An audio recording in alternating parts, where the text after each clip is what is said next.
You to introduce yourself. I am Jeremy Johnston. I'm the historian and Tate Endowed Chair of Western History here at the Buffalo Bill Center of the West. And I'm Craig Johnson, the author of the Longmire series, and the only difference between us is a T. That's all there is. It's just that small difference. Jeremy, thanks for being with me today. Well, thank you. It's an honor to be here. Well, this is truly a magnificent honor for me. We're here in the McCracken Research Library, which is like one of the preeminent spots, for fiction, nonfiction, just any written form of the Western word. And of course, instead of focusing on the words, what do? I'm going to focus on a piece of artwork here instead, like that. The new book that's coming out in September, The Next to Last Stand, actually has a lot to do with this particular painting. I don't want to get too much into the details that are involved, like that, other than to say that it's Walt Longmire's first art heist book. But one of the opportunities here is that I've heard it said that this has been one of the most viewed by non-expert critics of art than any other piece of artwork in certainly the American West, possibly the world. And maybe inebriated art critics too. Okay, so everyone's an art expert after they've had a few Budweisers. Absolutely, so, yeah. Absolutely, as it should be. Okay, so, but it was always very interesting to me, that a lot of the detail that go along, with this particular piece by an artist by the name of Cassilly Adams.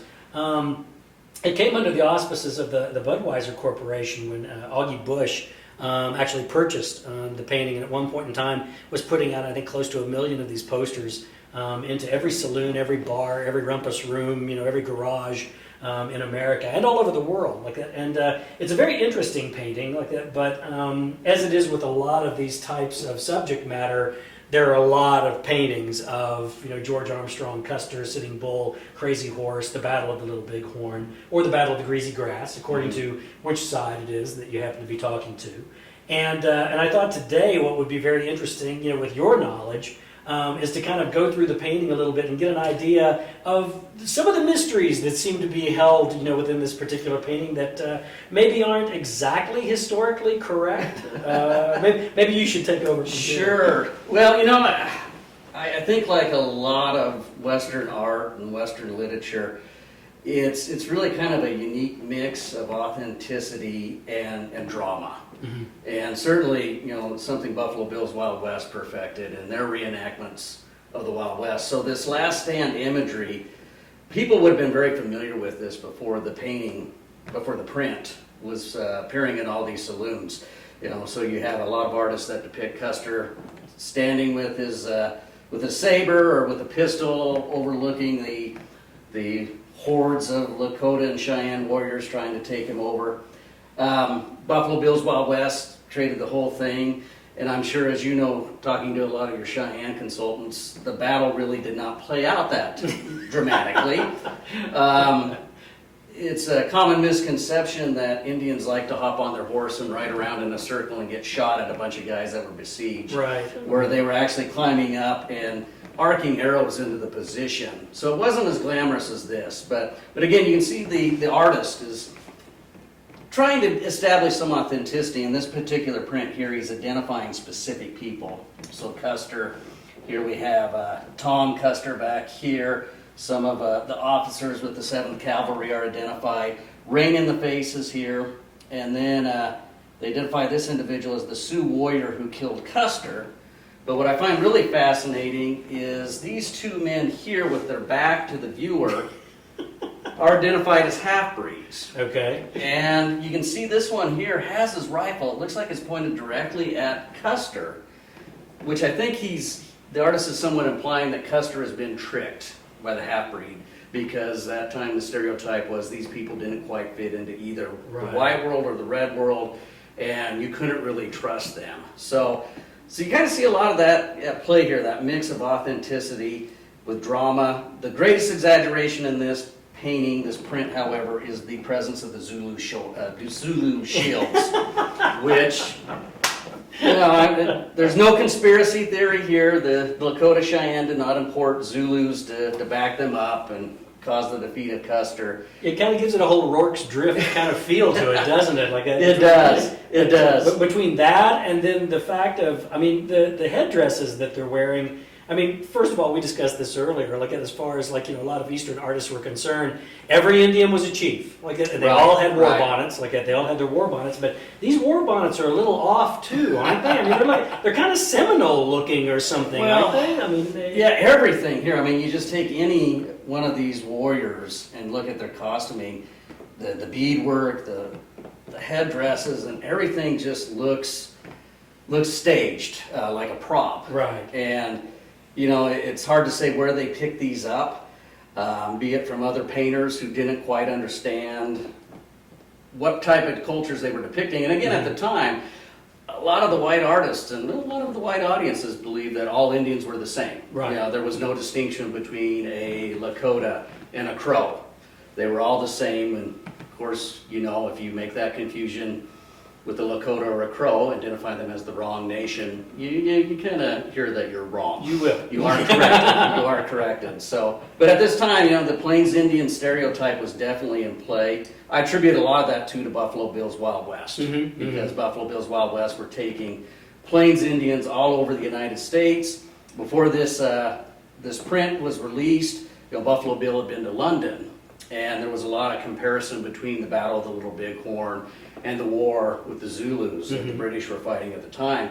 And I think for both of these imperial expansionist powers, the question was, how in the world did a modern army get defeated by these so-called primitive savages? And that's always been the conversation that's carried on, is how did Custer lose? How did this boy general who did a lot to win the Civil War, how did he mess up that day in June 1876? Well, now, Sitting Bull actually toured with Buffalo Bill. He did, yeah. For quite a period of time, didn't he?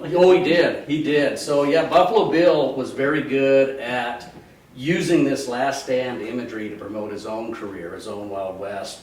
He brought in Sitting Bull, and again, it's kind of that unique mix of drama and authenticity, because you see Cody recreating events that he actually participated in. So he was actually there that day, and so you're seeing the real person recreate what they experienced that day. But again, it's been dramatized. You have a musical score going on with it, and, and it's being staged. And so for Buffalo Bill, if the band was playing in this instance, they were playing very quickly. They were, yeah. So yeah, and he actually, Buffalo Bill in 1886, before he went to London, he staged the Last Stand reenactment. Right. He worked directly with Libby Custer to make sure he got it all correct, and they performed the Last Stand reenactment quite a bit. Well, and you mentioned Libby Custer, who was extraordinarily responsible, for the imagery that was portrayed of George Armstrong Custer as a hero for the youth of America and all of these things. And it's an interesting period in time too, because I think that advertising had graduated to a point of being nationwide within the United States, and so they needed imagery. They needed this kind of hero worship and thing to help sell products. I started looking up and seeing, my gosh, there were pedal cars. There were Custer pedal cars, for goodness sakes, soap and everything in the world that you could possibly imagine. And so it was kind of interesting to me to see that. Now there was also the instance, I guess, whenever Custer had been killed, didn't Buffalo Bill, didn't he actually went back with, went west again and took the first scalp for Custer? Right. I think it was, which was another reenactment that they did in the Wild West shows that it actually started out, I think it was only supposedly about 10-20 minutes long, and then by the time they got all the way back east with the show, it was over an hour and a half long with orchestration, as I recall. Exactly. And for Buffalo Bill, he really portrayed the first scalp for Custer as the turning of the tide. Because this was for many people, they just couldn't fathom how Custer, the boy general of the Civil War, leading what was then a modern army into the West, would be defeated. And so they're asking all these questions, and then Buffalo Bill basically ends the Last Stand reenactment by securing that first scalp for Custer.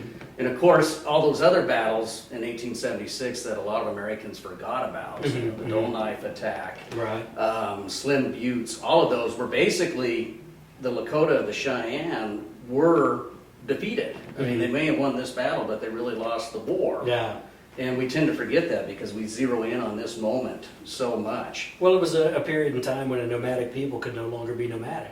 That's It was true. as simple as that. Like, Yeah. They really, it was just kind of, I think, waiting for the last boot to fall, I think, to a certain extent. I mean, you know, it's an interesting period to me. It's always interesting whenever you can take, you know, something that's like you say, a dramatic imagery and all of this, like, but it was slowly but surely being compressed from both coasts. Like, and so, you know, the times were changing. I mean, at the time that this battle took place, I think the Chicago White Sox were playing a doubleheader, you know, back in Chicago. Like, and so to give it some kind of context as far as like the differentiation of time periods, you know, when you go across those time zones within the country, like that, it's rather telling. It is, it is. And then the news comes out when we're celebrating the nation's centennial.